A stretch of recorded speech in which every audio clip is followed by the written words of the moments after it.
Okay, Sally. Welcome to learning curve number 53, my God. Oh, it doesn't seem possible. I know. Well, Here good we are. afternoon, everyone.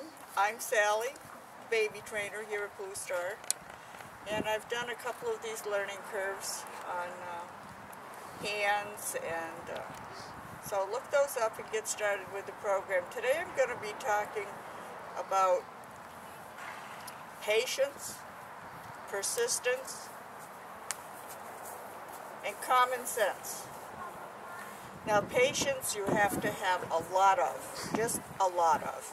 If you're having a bad day, your horse is having a bad day, just put them back, leave them alone. You go in and have a cup of coffee, relax. Because if you aren't 100% committed in teaching this horse something, they're not going to learn, and they're going to hold it against you forever if it's not comfortable for them. So before you know, the horse is going to tell you before you even lay hands on it, whether it's a good day, a bad day, a happy day, an inquisitive day, and go forth with that.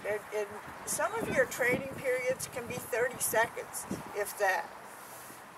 Others may last 5 minutes. Others will eat your jackets off like this. We should point out that, you know, he is actually one of the shyest horses on the farm, but they love their Auntie Sally. They so want to be with us and to please us that they'll just bend over backwards trying to figure out what it is that you're trying to talk to them about and what you're trying to teach them and what they're supposed to be learning. And again, you can spend 30 seconds doing that, you can spend 5 minutes, you can spend an afternoon. And the durations of time in between there. I mean, your goals are for the least possible pressure, receiving the maximum results. Horses have pressure points, and we'll go into that at a different time so that you can understand how they are and how they work. So if you're having a lousy day, just don't bother with your horse. You can ruin them in a heartbeat. The next one is persistence. Some horses just don't particularly care for the job that you're trying to teach them, and you can show these horses the way, but if they're not happy in doing their job, how boring is that? And you end up fighting it. And so if you can find the place where your horse is the happiest, that's where that horse, and that's where you need to be, and you start from there, and you can always go back to that safe spot. I want to just say, Sally, that that's one of the big reasons that we are so careful about who we put them with, because just because we may like them for whatever reason we're attracted to them, they may not be the right horse for us because they may not want to do what we need them to do for us. And we'd like to have people explain to us what they intend on doing with their horses so that we can match them with a horse that would really love to do that. So that's hugely important. And another thing that you have to remember, and don't forget this, you can't make an athlete out of a horse that isn't an athlete. You can teach a draft to jump, but is he going to be spectacular at doing that? Like a thoroughbred or a Hanoverian or a sport horse? Is he going to be great doing that? No, he's not. But he'll do it for you as a great pleasure horse. But they really don't have that kind of athletic ability to shine. Where if you take the time and you teach him to be a great pleasure horse and go back to it, going through all the things on the ground that would spook a draft horse, in a driving situation, always to start from the ground. Teach them that the things underneath their feet and all around them is nothing to be afraid of. And if you don't do that, you'll be sorry in the long run. Now with some of these young horses, all of the young horses that have never had any training,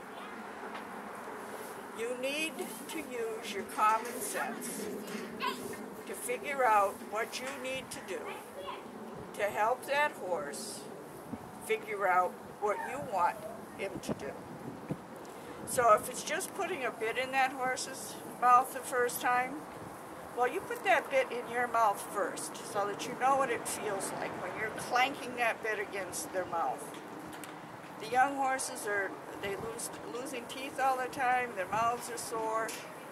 Peg's going through that right now with a sore mouth.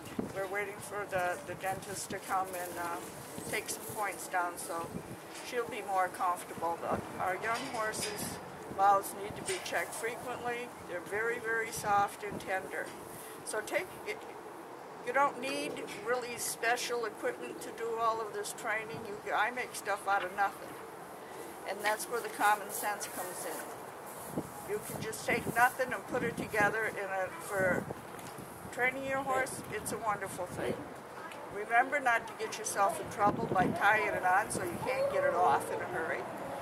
Learn your safety knots. Start using your voice, and this is how I go forward in teaching a horse how to accept the bit into his or her mouth. I'll take a snaffle bit with great big rings on it or a D-ring, put a piece of baling twine on it, or if it's got a head stall, that's fine too. Put it over the foals, or the horse's ear, excuse me, and you put the bit in, you take it out. You put it in, you take it out. And I just touch the corners of the cheeks. Horses don't like the taste of our skin, so that's generally why they open their mouths. So you can just put your finger in like you would be teaching them to open their mouths to accept that bit so that you're not clanking them in the teeth all the time with that bit. And you do it for as long as it takes. It can take 10 minutes and you're ready to go on to the next phase, or it can take 4 weeks. It all depends upon you and your horse. But if you don't get it done, you'll be battling it a lifetime. And talking about time, you need all the time that horse needs. Not all the time that you need, all the time that horse needs to be comfortable in what you're asking him to do. It can take months and months and months for maneuvers on horseback, driving. Look at your driving horses and how they're doing dressage today. Can you even fathom the amount of hours and love and persistence and talent that goes in from that driver or rider into that horse? It's phenomenal. Look at your cutting horses today and the athleticism that they project in keeping their head low and keeping that cow from going back in the herd. And the rider isn't touching anything. The horse is doing the work all by himself. So be patient with yourself. Be patient with your horse above all. Enjoy what you're doing. Don't forget to love on them, because that's what they're all about. They know, and you show them how to do it right, and it'll be great.